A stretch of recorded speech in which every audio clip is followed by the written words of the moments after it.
Good afternoon. Thank you for joining us today. We have Michelle Morris with Consolidated Planning Group. Thank you, Michelle, for being here with us today. And she's going to be talking about, should I open an ABLE account? So it's a very important topic. And thank you, Michelle, for being here, helping us, giving us all this information that we really need to understand when we have a kid with a disability. But before we start with your presentation, I will tell you guys about Partners Resource Network. My name is Veronica Alvarez, and I'm the Regional 13 Coordinator for Partner Resource Network.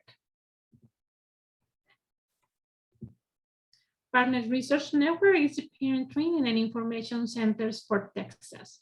We are funded by the Department of Education, the Office of Special Education, to provide free resources and training for parents of children with disabilities and youth with disabilities that we call them self-advocates. Our mission is to empower and support Texas families and individuals impacted with disabilities or special health care needs. Who we serve? Parents of children with disabilities and youth with disabilities from the ages of 0 to 26. Partners Resource Network was first founded in 1986, and now we have 4 projects serving Texas families. We are all part of the Parent Training and Information Centers of Texas, and my group is the TEAM project, is the red area that you can see there. So Region 13 serves parents in Austin and surrounding areas. And then we have Region 20, that is the San Antonio area. And then Region 1, that is the Rio Grande Valley area. So that's TEAM project. But if you are of another part of the state and you don't know your regional coordinator, we can tell you that information. Just put it in the chat box or email me and I can put you in contact with your personal coordinator that is very near to you. We have 20 around the state. Our services are free and we do parent workshops, youth workshops, webinars, information and referrals, one-on-one technical assistance. We support you guys in the R meetings and we do these IEP clinics to help you understand the IEP of your son or daughter. We do once a year a symposium, and also we do trainings in leadership for parents and youth. So for today, your video camera is off and your microphone is off. But if you have questions, please type it in the chat box or in the Q&A area, and we will answer your question. Michelle is going to answer your questions.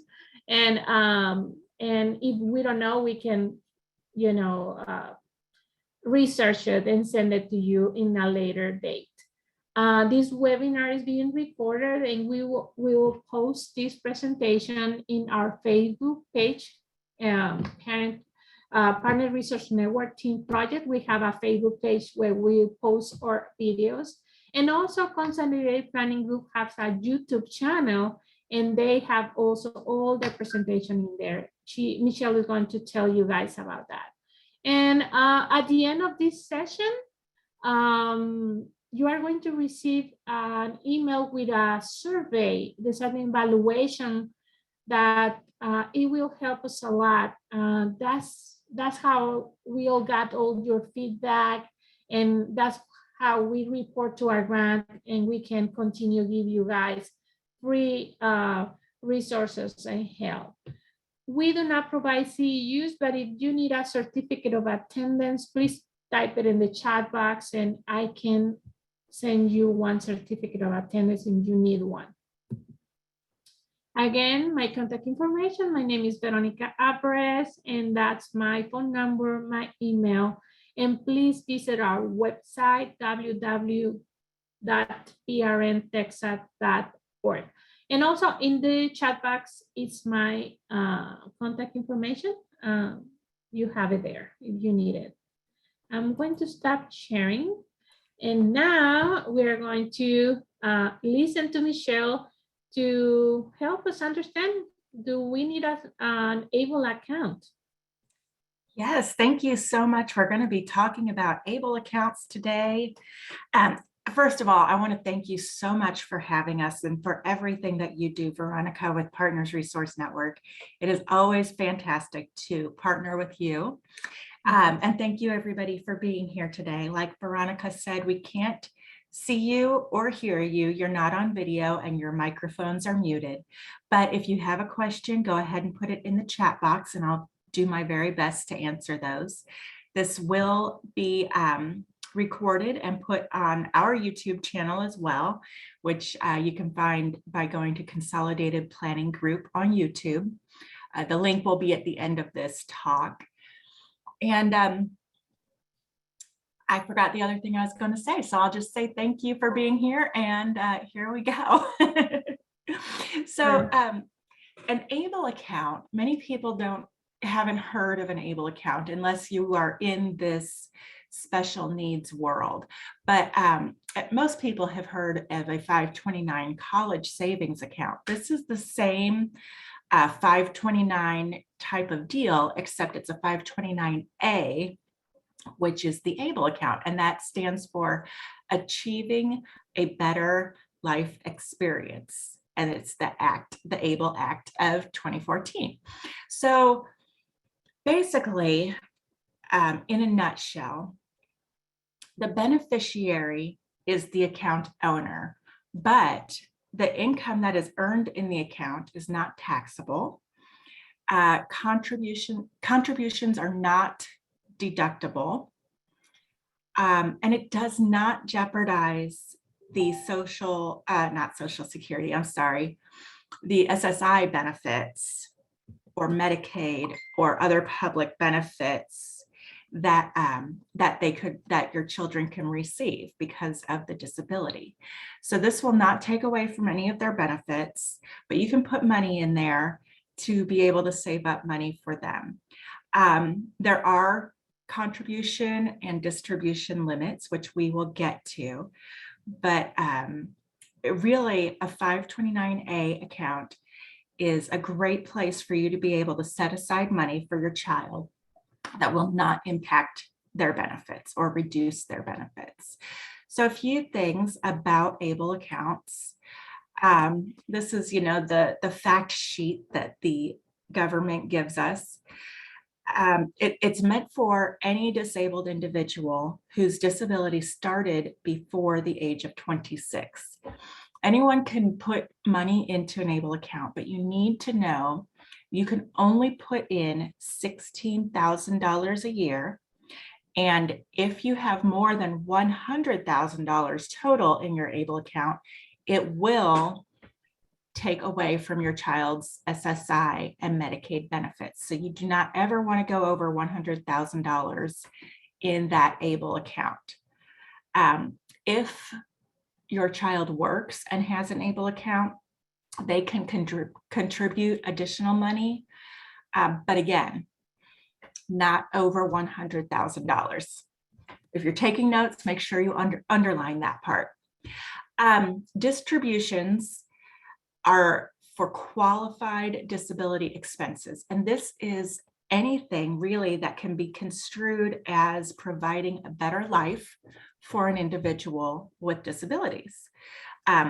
The distributions are not taxable, and the earnings on the distributions for non-qualified expenses are subject to ordinary income tax and that same 10% penalty that we see on most things.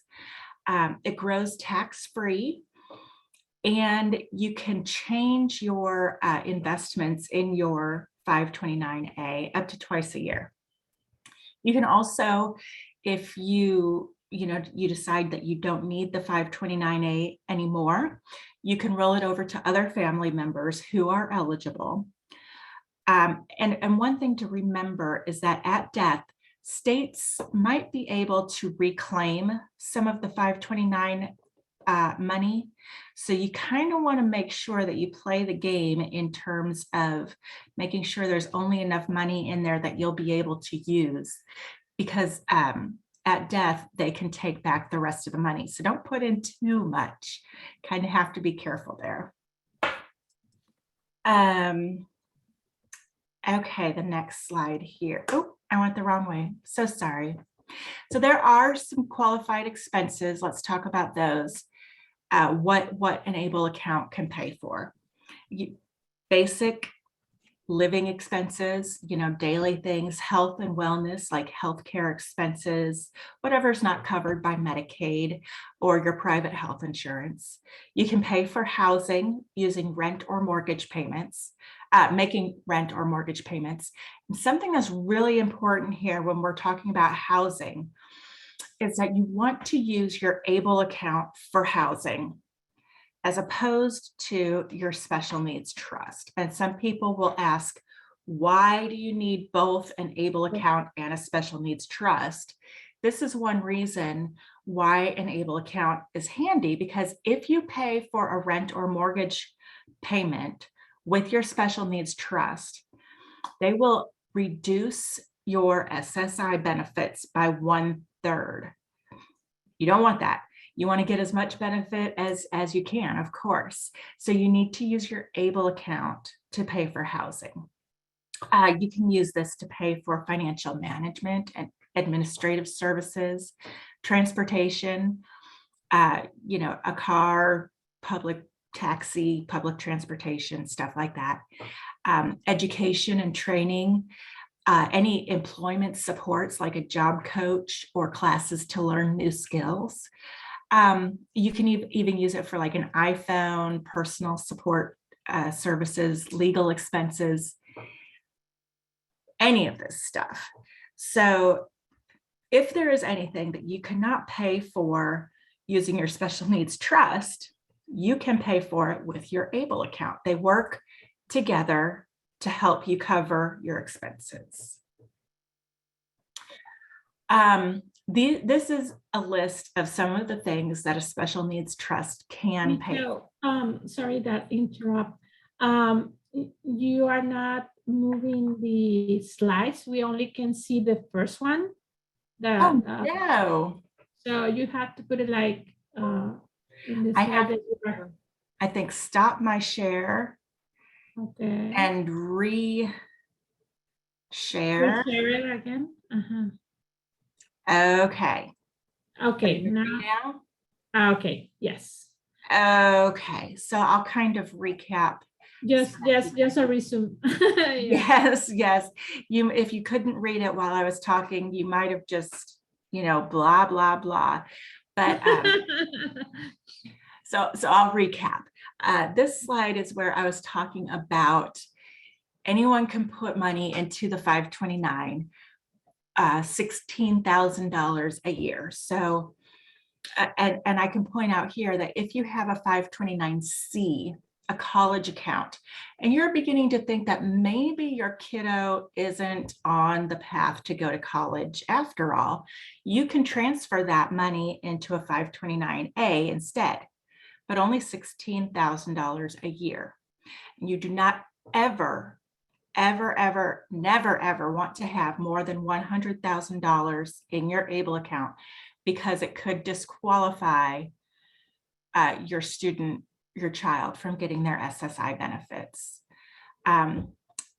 It grows tax-free. There is no penalty as long as it's a qualified distribution. And you can roll it over to another family member if you have another one who meets the eligibility criteria. And again, no more than $100,000, and states can take back some of the money in your ABLE account. It's called a Medicaid payback. So you want to make sure that you only have enough in there that you really need, because at death, that could be taken away. The question that we had before is that why just 100,000? I mean, you can put more money in an ABLE account, but if you go over the 100,000, right, you start losing the benefits. That's correct. Right? Mm-hmm. Yes. We have some questions in the chat box. Michelle, we have a question from Mary. She's had a question. Can we use for college for a person with high functioning autism, a 521A or a 521C? It's the 529. A is the ABLE and 29, C right? is the college savings plan. C is the college savings plan. So to pay for college, you can use either one. And yes, to go back and clarify, you could have more than $100,000, but that would disqualify your child from SSI benefits and Medicaid. And that is very important that they keep those benefits throughout their life.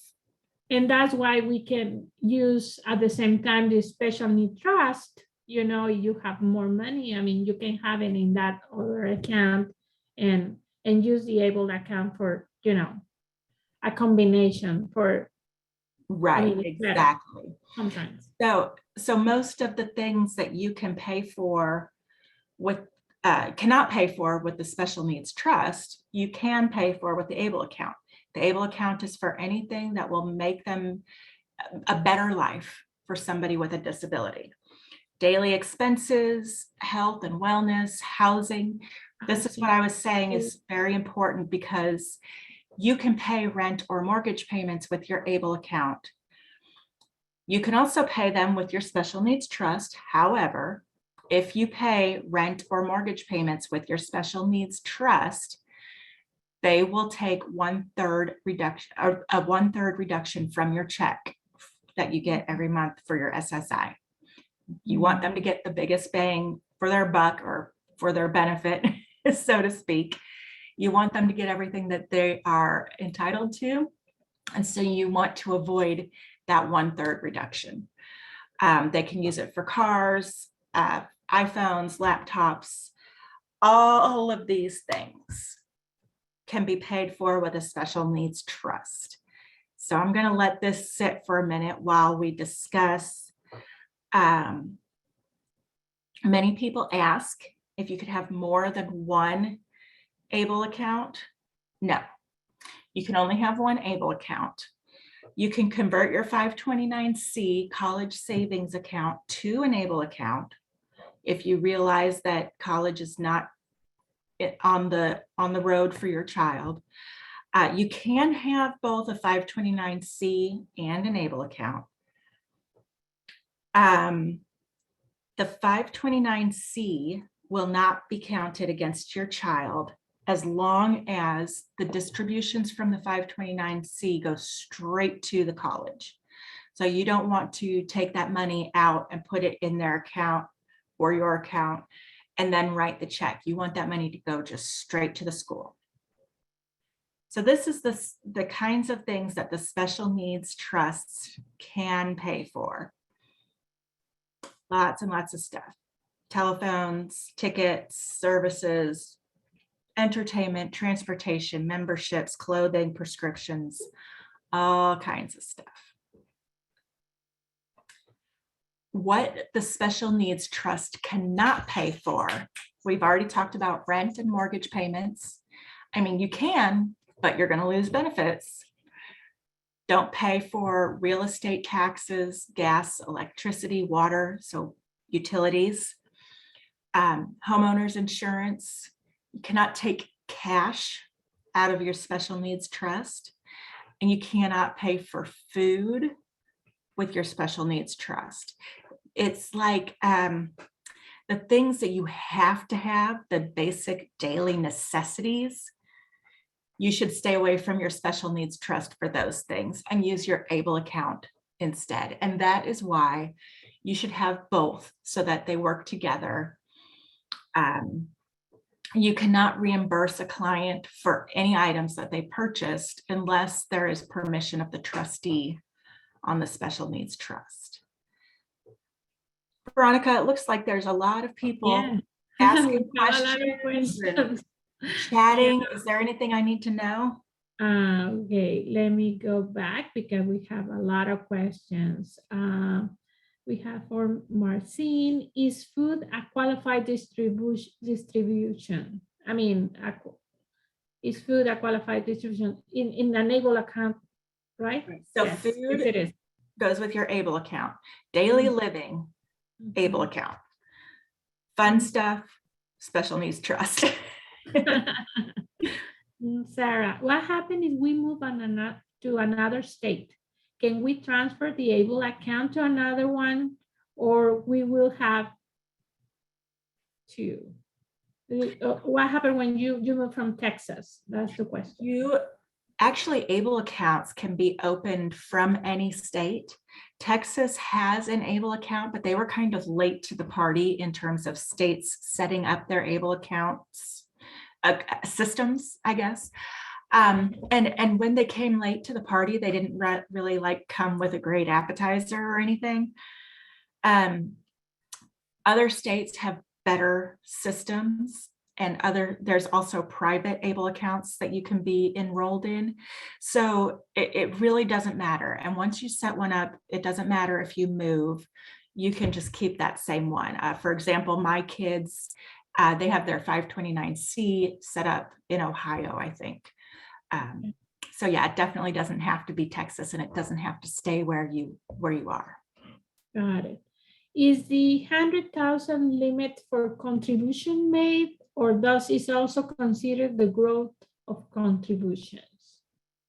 That's whatever is in the account. So if you contribute 90,000 and your growth is 10,000, bless you, first of all. But yeah, that would push you over the limit. So if you're getting close and you see that, oh gosh, maybe our next growth is going to push us over 100,000, then you should spend down some of that money or move it to your special needs trust. Mm-hmm. We have another question. What if the child loses disability diagnosis at the age of 18 or 21? Example, my child is getting therapy and is high functioning autism. Right now, she's 6 now. If your child loses their disability, is that what you're saying? That's what it says, the question. If the child loses the disability, I don't know, eligibility or diagnosis when he's older, what happened with this account? If she opened an account when the child now is 6, an ABLE account? Right. Well, you can switch it over to another family member who qualifies. So another family member with special needs, if you have one. In that situation, if you think that your child might grow out of their disability or have enough therapy that they don't qualify as having a disability in the future, maybe you should start with a 529C, and then you can decide a little bit later if you want to roll that over into a 529A. Got it. Other? Yadir is asking, for housing expenses, would a utility bill be considered as one of these expenses? Utility bills. Utilities, yeah. Utilities cannot be paid for. It's on this slide right here. Your special needs trust cannot pay for your utilities, gas, water, electric, sewage, any of those things. So an ABLE account can, right? Yes. An ABLE account. Mm-hmm. The ABLE account can pay for the utilities. Mm-hmm. If a mom, dad, or grandparents open this ABLE account and the person dies, does the disabled child get the money to use, or does the government get the money? The back here on one of the first slides, where was it? The beneficiary is the account owner. So no matter who opens it up, once they put it in the child's name, the child is the account owner. So if that person dies, it doesn't matter. It's theirs still to use. Now, if the beneficiary passes, that's when the government can take that money back. Anything else we need to consider right now, Veronica? We have several more questions, but I don't know if you want to advance and then stop again. It's up to you. Yeah, let's go ahead and go forward a little bit. Mm-hmm. let's see, some educational options beyond high school. These are some great programs.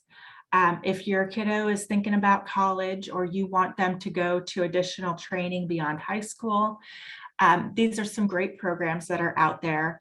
The STEPS program at Austin Community College, Vast Academy, Lone Star College and Cy-Fair has great career tech education. I'm not going to read through all of these, but the Non-Perio Institute, we've heard a lot of great things about. All of these have great programs for kids with special needs who beyond high school. Now, if your child is finished with high school, they graduate, maybe it's 18 years old, maybe it's 21 or 22 years old, whenever that time comes, they're not ready to go on to college. There are some options as well. So these are some transition and day programs that the kids can use once they finish with high school that you might want to consider. And you might want to consider kind of touring these a few years in advance to see where you would like your child to be, because they might have waiting lists and you want to check it out. And if you really like a specific program, get them on the waiting list soon if they have a waiting list for those programs. So there's Brookwood, Marbridge, Next Step Transition Center, Reach Unlimited, Summer House, The Hub, Houston, Monarch School, Daymark is another one. There's a lot of great programs out there. All right, Veronica, bring me some more questions. Got it. Let's go and see some of those. We have, does Texas Able account has a debit card? Did they give you a debit card? How that works when you open an Able account? How can parents I do not know the answer to that question. If somebody out there in the chat does know the answer to that question, please feel free to let us know, but I don't know how, I don't know if there's a debit card or if you have to I think they give you a card, but I don't know if it's a debit card like that, but they give you a card to use it, and okay, pay stuff. But let's find out more about that answer. All right. Where can we find info for opening a Texas Able account can be found? Where is information? Where do you have a link to share them or yes, or where?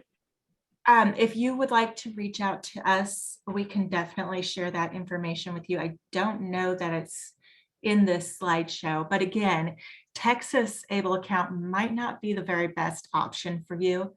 You might want to check into Able accounts from different states and from private entities as well.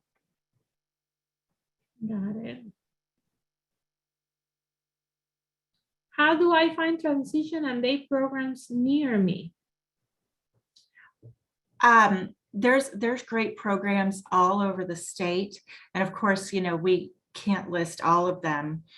If you would let us know, if you want to get in touch with us and let us know exactly where you are, we can find some near you that we would recommend and let you know at that time. Yeah, it's another question very similar. Do you know any programs in South Texas about the transition and day programs in the South Texas area? So they can send us an email and you are going to recommend something in the South, because in this slide we see a lot of stuff in Houston, here in Austin. Right. They're, like I said, they're all over the state and we can't,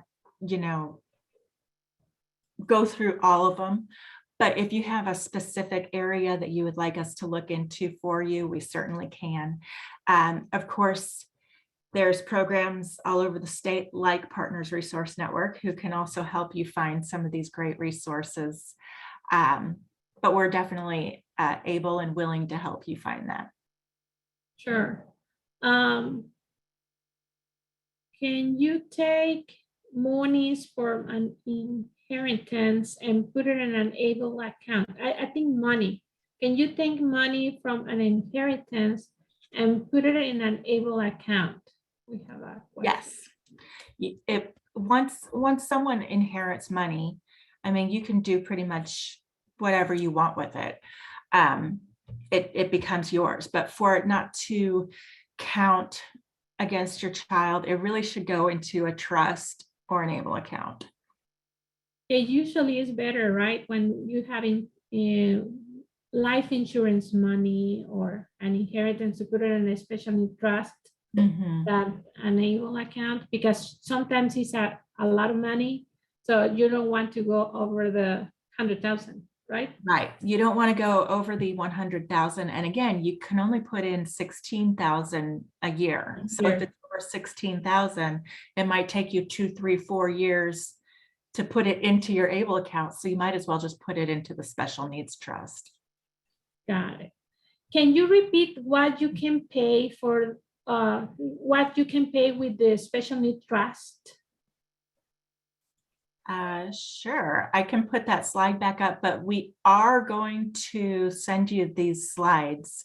So you'll be able to check this over at your leisure. But the special needs trust can pay for all of these things. It's kind of better to think about what it cannot pay for. Special needs trusts can't pay for the food, shelter, utilities, basically. This is what it can pay for, and this is what a special needs trust cannot pay for. Did my screen change, Veronica? Yes. Okay, good. I'm very worried about that now. We have the thing that cannot pay by the Yes, the yes. trust right So now. pretty much everything else you can use your special needs trust for, including school and tutoring and transportation and all that kind of stuff. I But think I remember you can buy a house, right? With special need trust money. Buy a you house, but you cannot pay mortgage. on That's it? correct. If you have enough money in the special needs trust to just buy the whole house, that's fine. But you cannot make mortgage payments. Mhm. Mhm. We don't get to make the rules. Sometimes it's confusing, right? Yes, it is Okay. very confusing. How do you transfer a 529C to a 529A? How do you do that? Well, I mean, my preferred way to do it would be that you give us a call at Consolidated Planning Group and have us do the paperwork for you. But you can contact whoever is the company that has your 529C plan. See if they offer able accounts as well and what you would need to do to switch that over. Okay. Thank you for that.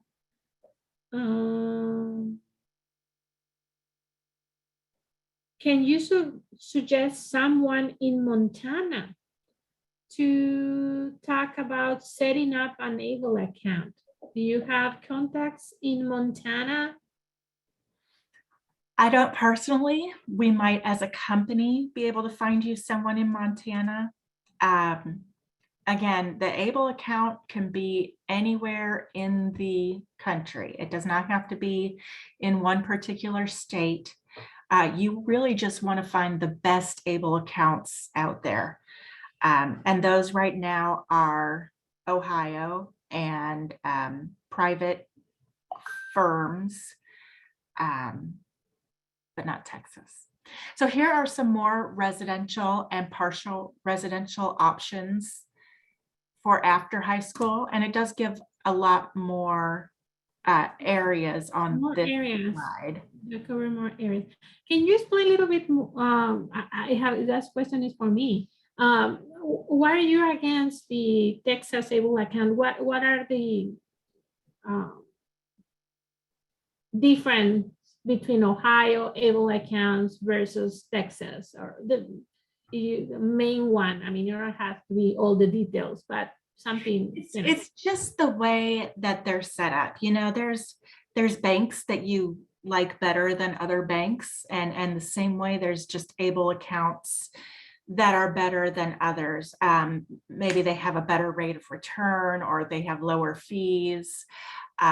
Maybe just the administration of the account is run better in other places. At Consolidated Planning Group, we typically use a third party, a private able account source. We don't use the state accounts, but if someone wanted to use a state account, there are some, like I said, Texas kind of came late to the party and they didn't bring anything great. They didn't follow like the best practices that other states before them had come up with. It's just lacking in some areas. And I don't mean to put down anybody who might already have their money in the Texas Able account. As long as you have your money in an Able account, you're doing great. But it's just something to consider. You want to check them out. You want to see the differences on your own. I mean, I don't want to. You can research online and read Yes. about these differences between Yeah, definitely. able accounts. Yeah. All right.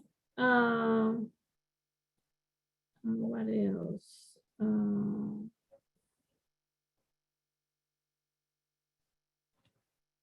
You want to go a little bit Sure. more about the slides and then go back to questions? Okay, yeah, let's talk some more about other things besides able accounts that should be on your radar when you're thinking about special needs planning. How to develop a comprehensive special needs care plan. You know, you need to think about the future care costs. You know, you can look into all of these great resources that I've just listed for you. And you can call them up right now and say, hey, what does it cost? But if your child is going to be staying with you until you're unable to take care of them, how are you going to know what those places are going to cost in 30 or 40 years? And then once your child might decide to, or once you decide if you want your child to go live in one of these places, how much is it going to cost for them to be there for the rest of their lives? So we can help you. Well, you definitely need to think about those costs, the future care costs for your child. You want to make sure that they are on the Texas waiver interest lists.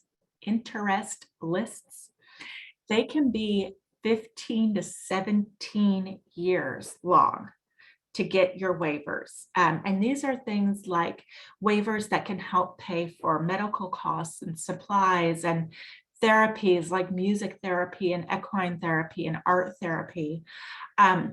These are great waivers that would be very, very useful to any family.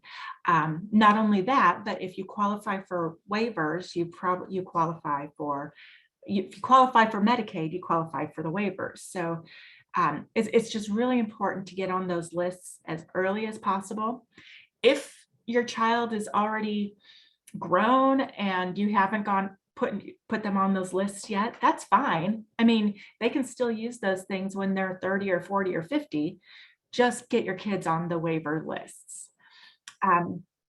You should be thinking about SSI and SSDI, which is not Social Security income, but it's supplemental security income. There we go. And supplemental security disability income. And there are differences between those. We do have webinars that are on each of these topics. So definitely you can check out our webinars on the SSI and SSDI. Able accounts should be on your radar, which they are now. Beneficiary designations. You do not want to have your special needs child listed as a beneficiary on anything, your house, your bank accounts, your life insurance, because if something happens to you and your special needs child inherits that asset or that money, they will lose their benefits. And you don't want that. So you would have the special needs trust as the beneficiary for any of those types of things.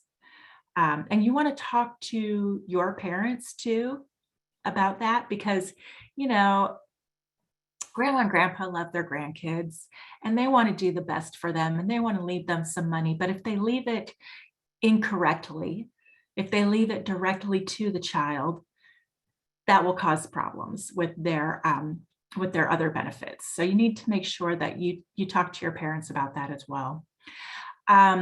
Special needs trusts, you think about how to fund that special needs trust. There's several ways you can use life insurance, you can use investments, you can use inheritances like I was talking about from your parents or from you or whatever.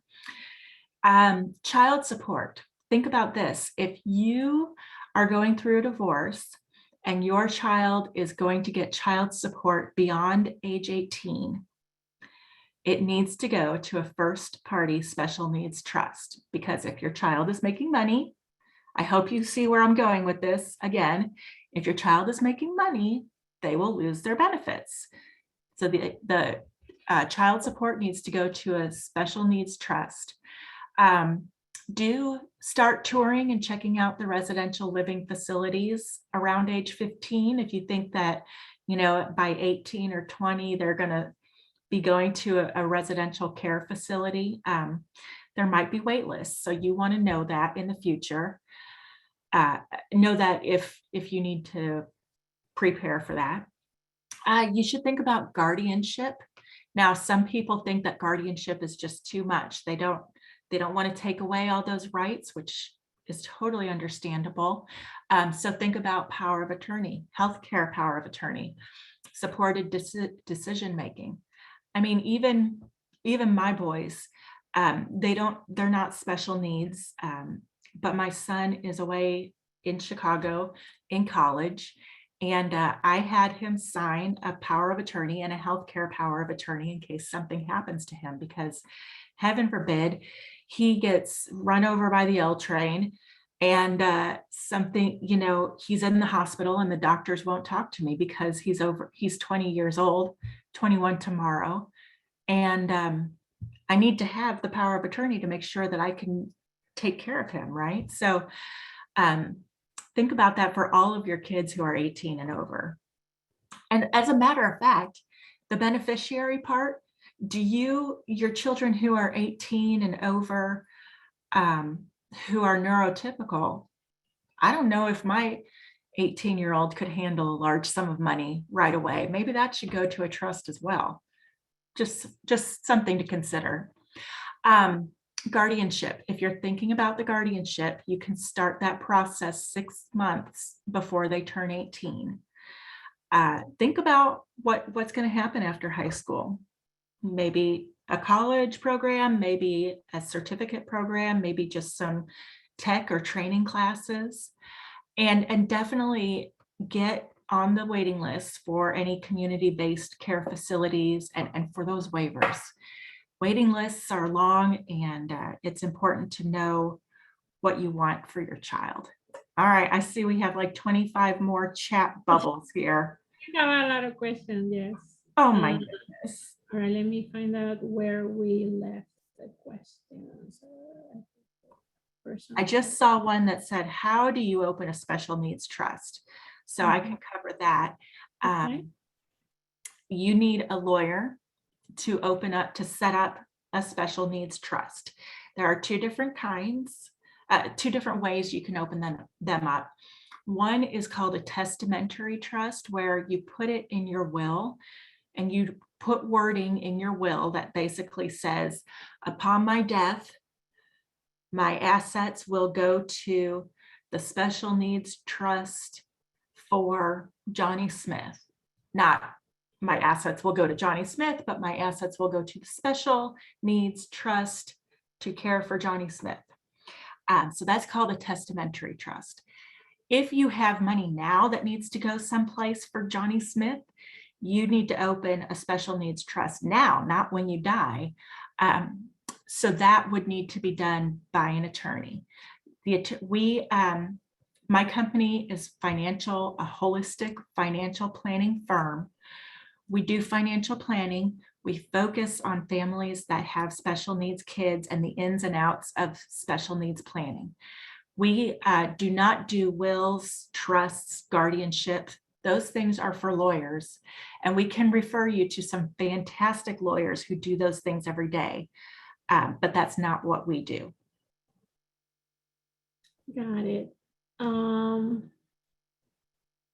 Is there a maximum number of monthly contributions that can be made to the ABLE account? Like, can my child twice monthly paycheck be deposited in the ABLE accounts? We have it in the chat. I don't think that there's any limits to how many times you can contribute. Just those limits that we've talked about regarding how much can be contributed. So not more than 16,000 a year. A year. Mhm. So we have another question. So the ABLE account is like an investment fund for the child with no tax. His money is taken out. What is the benefit of this account versus a normal savings account? Is the same person that is not sure that her child is going to need it in the future. Right. So the ABLE account and the 529 college savings plan, the benefit is that it grows your investment in those accounts. The money is invested and it grows tax-free. And then when you pull out the money, as long as it goes to a qualified expense, it's not taxed. So, I mean, it's not penalized, sorry. Your growth is tax-free and there are no penalties for qualified distributions. So that's a benefit as opposed to just a typical savings account. Another benefit is that a typical savings account doesn't really earn very much return, whereas an ABLE account is invested and can earn slightly better returns. If you don't know either way, if your child is going to go to college or not going to go to college, or is currently disabled, but in the future might not be disabled anymore, those are things that you need to take into consideration when you're considering what kind of account would be best for you. Okay, and we are going to send the link with the slides and the link with that recording for the YouTube channel. And also you can see this recording in our Facebook pages. Mm-hmm. And please tell us how to transfer money from the ABLE account. Do we link the ABLE to a checking account and then write checks to pay bills? I really, we mentioned that, do they give you a card? Do card. Checks? I really don't know exactly how you withdraw money from your ABLE account. I do know that for the college savings account, you send the money directly from the account to the school, but I don't know how it works with an ABLE account. So that is something that you would need to learn from your ABLE account administrator. I think it's different from depending on the ABLE account. Some of them give you a card. I'm pretty sure of that. They give you a card and you can pay with that card, the eligible things that you can buy with, right? Right. Can I transfer my money in Texas ABLE to another state? We already answered that one, right? Yes. How do you, I see it now. How do you get on waivers?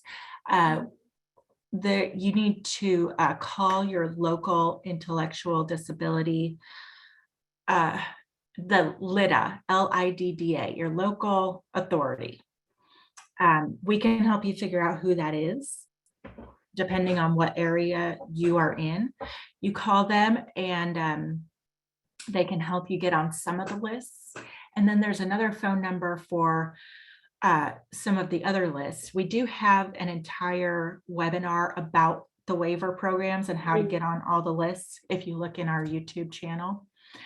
So you would be able to see that there.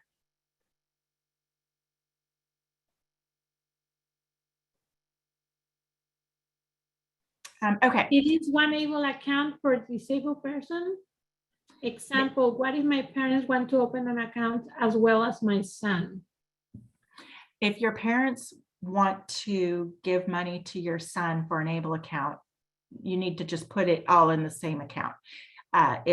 You can only have one ABLE account per person. For disabled person, right? Yes. Yeah.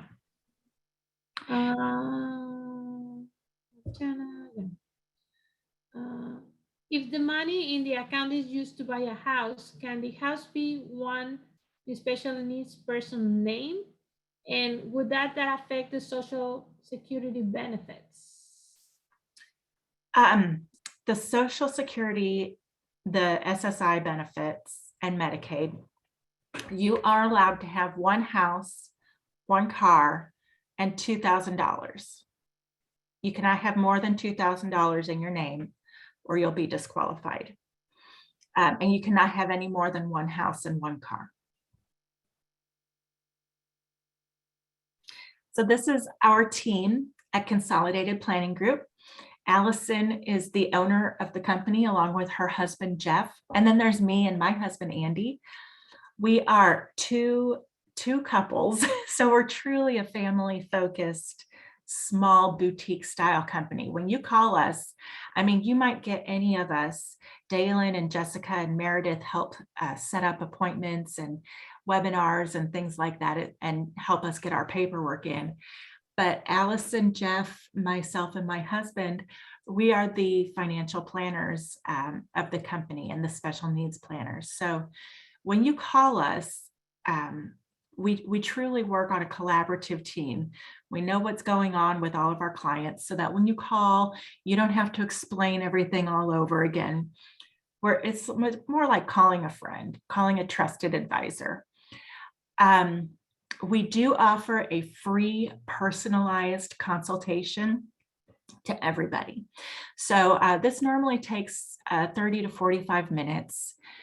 We do it on Zoom so that we can share our screens with you and go over some important information. We answer any immediate questions that you have regarding special needs or anything. And then we go through our company and kind of how we work. So if you are interested, please, you can use the QR code. You can call the number or contact us by email. We also have our links for Facebook and YouTube at the bottom. Our YouTube channel has so many great webinars. And I think everybody knows how to use the QR code by now, but you just open your camera on your phone, hold it up, and it should open a link. That link will take you straight to our calendar appointment system so that you can just pick a day and time that works well for you and set up that free consultation. So now that I've got all that out, we've got a few minutes left. I'll answer as many more questions as I possibly can, but if you have something a little bit more specialized just to you, feel free to call or email or set up your consultation. All right, Veronica, what else have we got? Sure. In the Q&A, we have several from Jane. Can you open an ABLE account for a person no matter their age? As long as their disability began before age 26, yes. It doesn't matter how old they are now. It just matters when their disability started. Can you use the special need trust money to set up an ABLE account? I don't see. You can transfer money from the special need trust to the ABLE account, but I don't know what it means the question to set up. Can you use? Well, you know, when you open up the account, if you would like to use some, you can open a special needs trust with $5. And I think it's this, well, probably not the same with ABLE account because you're working with other companies and they might want to have, they might have a minimum. But yeah, you can use money from your special needs trust to put into the ABLE account. That's allowed. Can you use SSDI money to fund ABLE account? You can take your money that you get from SSI benefits and SSDI benefits and put that into an ABLE account or your trust.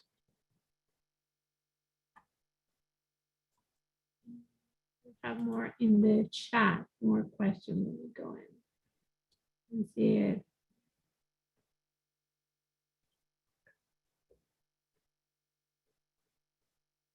I think we already asked that one. What is the benefits of opening an able account in Ohio versus Texas? What is the benefit? Yeah, the able accounts, not all of them are created equal, is just how I guess I need to put it. Some of them are better than others in terms of fees and returns and how they're managed. And just the overall administration of the account. There is one in Texas. It's fine. It's fine. If you have an able account, you're way ahead of the game. Kudos to you for having an able account at all. It's just not the best out there. Just, it just isn't. We have some also, comments that a person is interested in having a personal consultation because she doesn't know how to begin.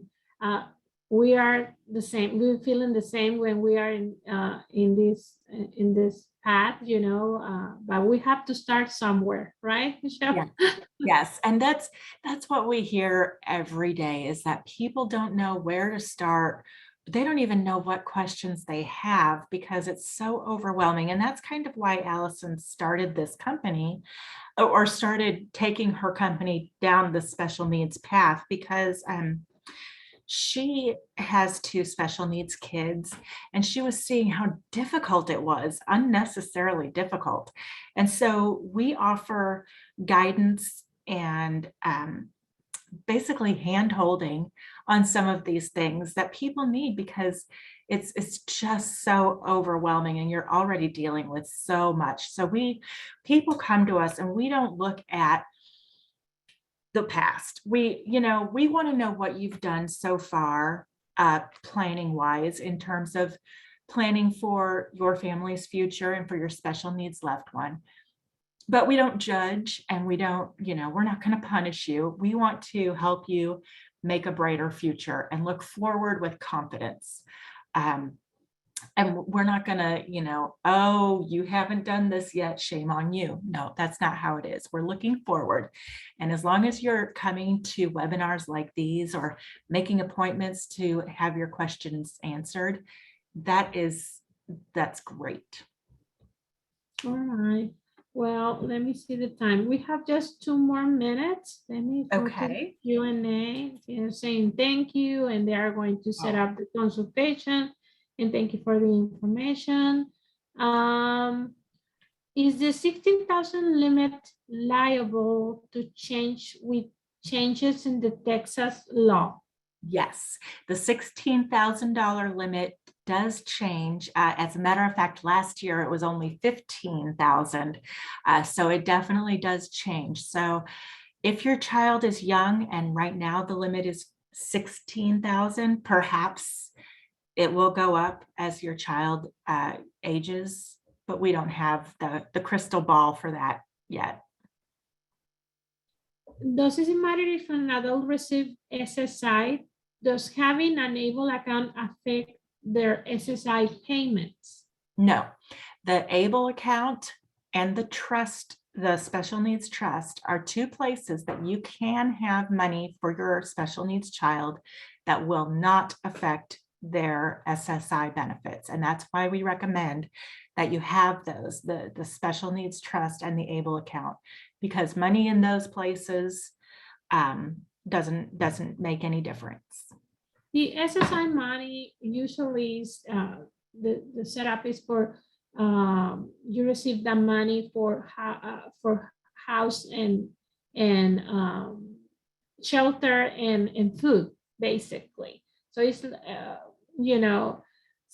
but I live here in Austin, so with that money, it's so little for them to really live with that kind of money. I think the maximum payment right now for SSI is $841 a month. And yes, it's helpful. It's not it's not really enough to pay for anyone to live off of, just that $841 a month. But it is helpful. It comes in handy, and it comes with Medicaid, which is also, even if you have you already have private insurance, you know, Medicaid can help pay for co-pays and other things. And if you lose your job, or the primary wage earner loses their job and your kid is off on their own, they're going to need that Medicaid and that $841 a month. So it's Yeah. those But they benefits. need also, if we can set up like a wheel and our, you know, we can leave them money and help them with all these expenses that they are going to need in the future. We are going to need the special need trust and the able account to complement the SSI benefit. So kind of that is the idea, right? Yes, yes, that's the idea, because it could, you know, if your child is going to need care for the rest of their lives, that can get very expensive, and we're talking millions. And many people don't have millions just sitting around or accumulating in wealth. Now we can help with investments in life insurance to help build that up, but you know, that's why you need to put the money away in a special needs trust and an ABLE account, so that it'll be there for your child. All right, so we are over a one, and we don't want to go over your time, guys. So thank you again, Michelle, for this presentation, and we will send you guys an email with the slides and also with the recording link of this presentation for if you want to see it again or share it with someone that need it. So Right. thank you so much, everybody, and Thank see you in the you. next one. Thank you, everybody. Thank you so much. Bye. Bye. Let me stop the record.